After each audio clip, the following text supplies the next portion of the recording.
কয়টা মানুষ ছিল? দুইটা মানুষ ছিল সর্দার। কি দুটা মানুষ ছিল?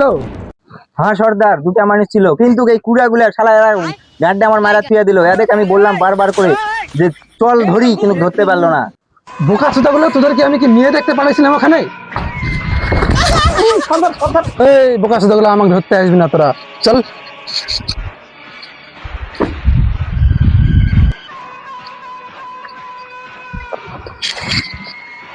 কি মনে করছিস তোরা? খালি হাতে ঘুরে আসবি? দারু, গাঁজা, মদ, সিগারেট সব আমি দেবো? বোচা শালা, সুট্টু গ্যাংয়ের নামটাও তোরা ডুবাই দিল রে। মদটাও তোরা খাই নিলি সব। সর্দার, মদ না খাই কি মারপিট করা যায়? তুমি বলো তো। চাপা চোদাগুলো মদ খাইও তো তোরা মারপিট করতে পারিস নি। আচ্ছা, খাই যখন নিজেই, সেটা থেকে কি হবে? খৈনি খাই।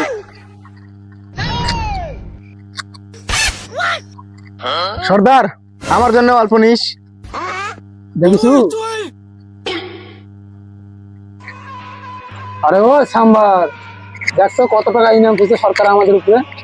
জানি না সর্দার, দেখি আমি। 10 কেজি পোলট্রির মাংস, 1 বস্তা পেঁয়াজ, একটা তেলের টিন আর একটা খৈনির প্যাকেট। কি বিড়ি মাছ দেওয়া পারেনি? না সর্দার, বিড়ি ম্যাচ তো লেখা নাই।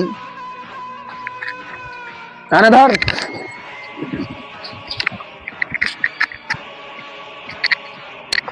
শোন, 50 কিলোমিটার দূরে থাকা যদি কোনো বাচ্চা কান্দে, তাহলে আর বাবা মা বলে যে শুয়ে পড় শুয়ে পড়, নাহলে সুটকু গ্যাংস্টার চলে আসবে।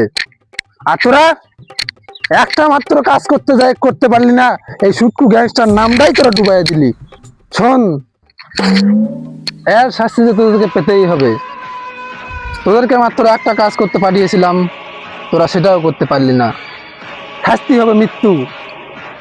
আরে ও সাম্বার, এদেরকে কোন স্টাইলে মৃত্যুদণ্ড দেওয়া যায়? কোন স্টাইলের দিলে ভালো হয়? সর্দার, ওকে বালু চাপা দিয়ে দাও আর নাসা গুয়ের ট্যাঙ্কির মধ্যে ঢুকায় দাও সর্দার। তাছাড়া ওরা কিন্তু কোনোদিনই ঠিক হবে না।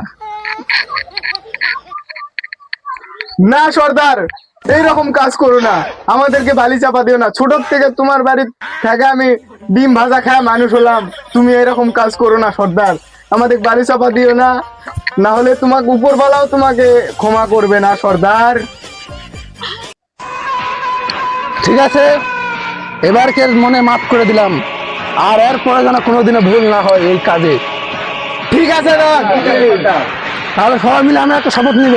হ্যাঁ, যে আমরা মদ, গাঁজা, দারু, বিড়ি, খৈনি সব খাবো, কাজ নিজের দায়িত্ব মতো পূরণ করবো। বাস। সর্দার কি?